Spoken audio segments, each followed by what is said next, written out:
Hello everyone and welcome. Today, we're going to tackle a very important topic from our Unit 4, Moving Charges and Magnetism, and that is the moving coil galvanometer.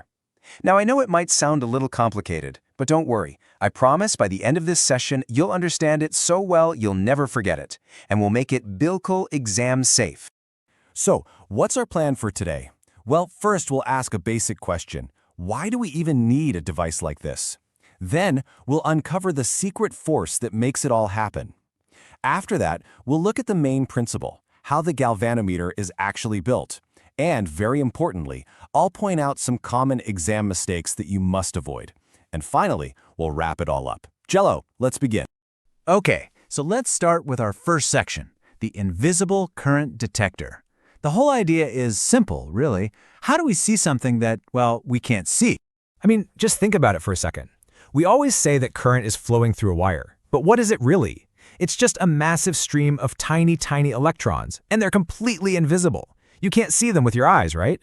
So how on earth do you build a machine that can not only tell you, hey, there's a current here, but also measure exactly how strong that current is? That is the basic problem the galvanometer was invented to solve. So what's the solution? Well, the answer lies in a kind of secret force. And the hero of our story today is a concept you already know very well. Torque. That's right, the turning force. The whole magic trick is based on magnetism. It turns out, whenever you take a loop of wire, pass a current through it, and then place it inside a magnetic field, that loop feels a twist. It actually wants to turn. And this turning force, this twist, is what we call torque. You know, it's just like turning a key in a lock. That's the kind of turning effect we are talking about here. But how does this actually happen?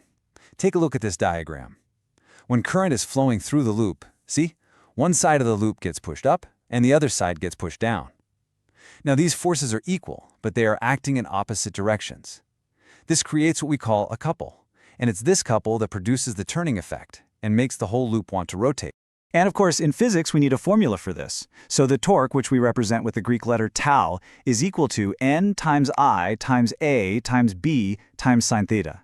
Here, N is simply the number of turns in our coil, I is the current flowing, A is the area of the coil, and B is the strength of the magnetic field. This is the exact force we are going to harness in our galvanometer.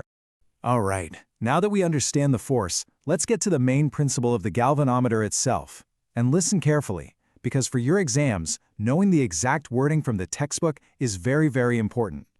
This line right here is straight from your NCERT textbook. I would say please, learn this by heart. It says the galvanometer has a coil with many turns, it's free to rotate, and it's placed in a special kind of radial magnetic field. And when the current flows, a torque acts on it. Perfect. This is the definition that will get you full marks. But what does all that mean in simple words? It just means this. The current we want to detect creates a turning force. So, if we can find a clever way to measure how much the coil turns, we can figure out how much current was flowing in the first place. It's a really beautiful and simple idea, isn't it? The amount of turn directly tells us the amount of current. So, we've got the principle down. Now let's look at how the actual machine is put together and how all the parts work with each other. Okay, here are the key parts of the device. You can see the coil, which has many turns of wire, and it's wrapped around a soft iron core. This whole assembly is then placed right between the curved pole pieces of a strong magnet. And these curved poles are what create that special radial magnetic field we were just talking about. So, how does this thing actually work?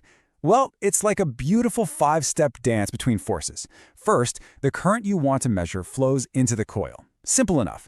Second, because that coil is sitting in a magnetic field, it feels that turning force, the torque, and it starts to rotate. But wait, third, there's a tiny spring attached to it. As the coil twists, the spring twists too, creating a counter torque that tries to pull it back. Fourth, the coil rotates until the magnetic turning force is perfectly balanced by the spring's restoring force. It's like a stalemate. And finally, a little pointer attached to the coil shows us this final balanced position on a scale. That's our reading. And this balancing act is where we get the most important equation for the galvanometer.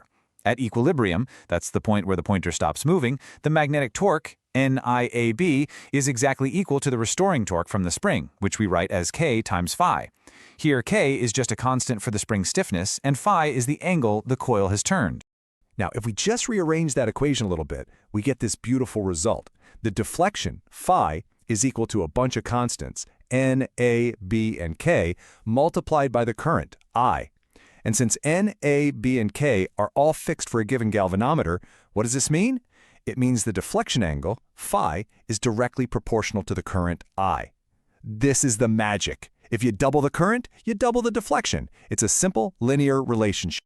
Let's do a tiny example just to make this crystal clear.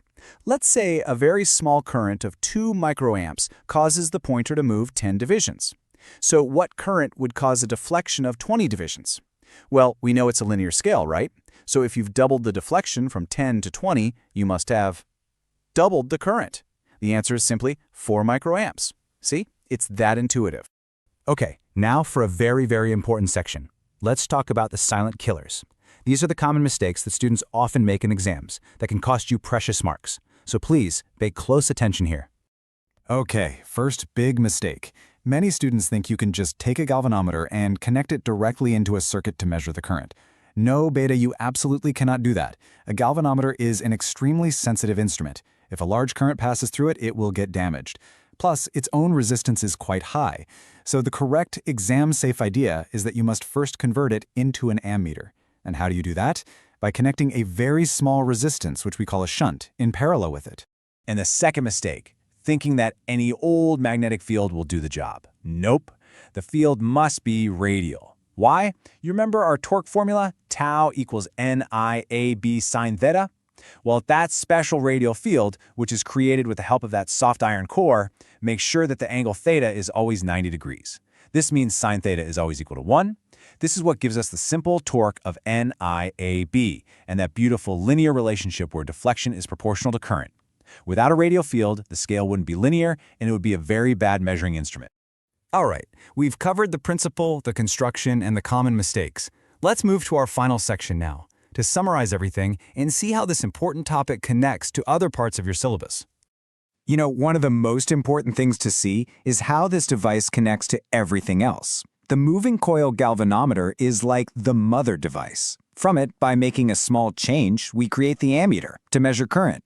And with a different modification, we also create the voltmeter to measure voltage. So you see, it's the foundation for both of them.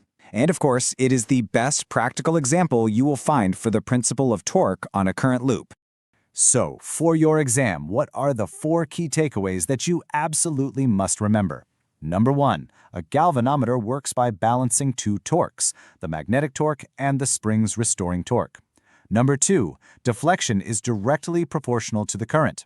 Number 3, that radial magnetic field is essential for a linear scale. And number 4, it is a highly sensitive instrument designed to detect small currents, not to measure large ones directly. Ticket?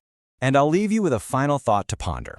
We started this session by asking how we can see an invisible current, and the answer was to convert its effect into a visible turning force.